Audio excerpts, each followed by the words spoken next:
Só vou falar agora as 5 dicas fundamentais para você evitar ter um AVC, ter um derrame, né? O que que acontece, né? Todo mundo, em especial quando chega ali aos seus 60 anos, fica preocupado com o risco de ter um AVC. Por quê?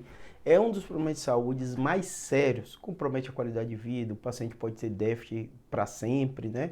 É uma das principais causas de morte, junto com o infarto agudo do miocárdio.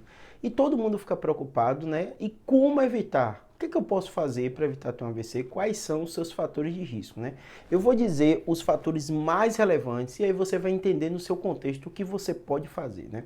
Um dos fatores mais importantes, é o primeiro, é a questão de acompanhamento médico. Eu vou explicar um pouquinho para você. Às vezes eu falo isso e nos comentários o pessoal fala assim, ah, Júlio, mas isso você está falando para quem tem plano, eu não tenho acesso à saúde, eu tenho dificuldade. O Brasil, com a questão da saúde primária, que é o posto de saúde, o PSF, é muito organizado. Você pode até me dizer assim, eu não consigo ir no hospital, não consigo fazer o exame, eu até acredito. Posto de saúde no Brasil, é muito difícil você dizer que não tem acesso nenhum. Você pode dizer que demora tudo isso. Então, como eu estou te dizendo uma coisa, para evitar você ter AVC, que é um problema no longo prazo, vai no posto de saúde, fala com a agente comunitário e marca a consulta para você, se você não ter acesso a plano de saúde. Ah, Júlio, eu tenho plano de saúde, o que é que eu devo fazer? Escolher um médico. Pode ser clínico geral, cardiologista, médico da família, que vai ser o seu médico. E aí eu vou explicar o porquê é tão relevante você ter o seu médico de referência.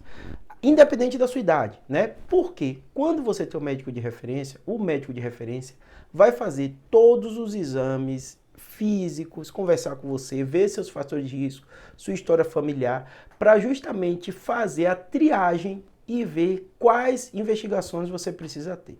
E eu vou explicar um pouquinho para você, já explicando quais são os principais fatores de risco e o que você deve fazer para evitar isso. Uma das principais causas é o que? A pressão arterial. Quase 10% da população tem pressão alta, não tem jeito. Se você passa ali dos 50 anos de idade, essa incidência vai aumentando cada vez mais. E o que a pressão alta vai fazer? Ela vai cronicamente, se você não trata, obviamente, começar a dar alterações nos vasos. E essas alterações do vaso vai predispor que o vaso obstrua. E vai fazer o quê? Aumentar o seu risco de ter AVC. Então, ir para o médico regularmente, o médico vai medir sua pressão na consulta e às vezes vai ver que sua pressão está alta, vai te orientar o que você faz, vai ver sua história familiar. Já fiz vários vídeos aqui falando para você, minha família, todo mundo é hipertenso. Então, tua história familiar é muito importante de hipertensão, né? Eu falei também a questão, a população negra, ela tem uma pressão também mais elevada. Então, assim, são vários fatores que não dá para a gente falar geral, tem que falar individualizado no seu caso. E aí você indo no posto, você indo no médico da família, você indo no seu clínico, no seu cardiologista, ele vai fazer essa avaliação individualizada com você. Não tem jeito de ser diferente, né? Segundo fator muito importante é a diabetes. Também é uma doença muito comum. Quase 5% da população tem o açúcar alto. É aquele fator também da pré-diabetes, né? Isso você tem que tratar nessa fase. Que faz o quê? Da mesma forma que eu falei que a pressão alta altera o endotélio, o açúcar no sangue alto também. Então, se você fazer esse acompanhamento médico, o médico vai pedir o quê? De rotina, muitas vezes anualmente, o nível da sua glicemia. E ele vai te avisando. Por que tanto pressão alta como glicemia? Esse papel do exame preventivo é tão relevante e a consulta com o seu médico, porque são doenças que não dão sintoma nenhum. Às vezes você vê o paciente falando e chega muito para mim, ah, Júlio, eu tenho uma pressão alta e dor de cabeça. Não, você tem uma enxaqueca, muitas vezes é isso que acontece, e aí, porque você está com dor, sua pressão sobe um pouco. Então, a pressão alta dá dor de cabeça, eu tenho um vídeo só sobre isso aqui. É factível, é possível, mas normalmente não é o que a gente vê. A pessoa tem cefaleia tensional, tem enxaqueca, tudo isso e também tem dor de cabeça. Então, normalmente é assintomática a pressão alta, normalmente é assintomático o açúcar. Eu tenho até um vídeo sobre os primeiros sintomas da diabetes e tal, mas assim, na grande maioria dos casos, o paciente não vai sentir nada e vai estar lá pré-diabético, vai estar com açúcar alto, vai estar causando lesão nos vasos e vai predispor ele a ter AVC.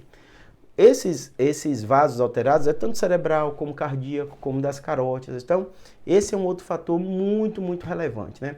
Outro fator muito relevante é a questão que eu falo aqui o tempo inteiro para várias doenças, para Alzheimer, eu falei, para tudo isso, a questão do peso, controle do peso. A obesidade aumenta muito sua incidência de AVC. Então, se você não quer ter um AVC, você tem que controlar o seu peso. E aí vem coladinho com o peso a questão da prática de atividade física regular. 30 minutos, 1 hora todo dia são os fatores mais relevantes para evitar com que você tenha um AVC. E serve também para o infarto, né? Outro fator muito relevante é o fator alimentar. Vocês percebem que esses fatores iniciais que eu estou falando andam muito juntos?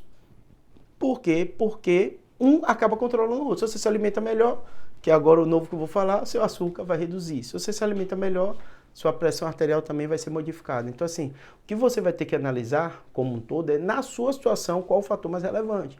Às vezes a pessoa se alimenta bem, mas o peso é elevado. Às vezes a pessoa não se alimenta bem, mas a pressão está até normal, a pressão arterial. Mas não invalida ou não tira a relevância de você fazer esse controle também alimentar, assim como do peso, né?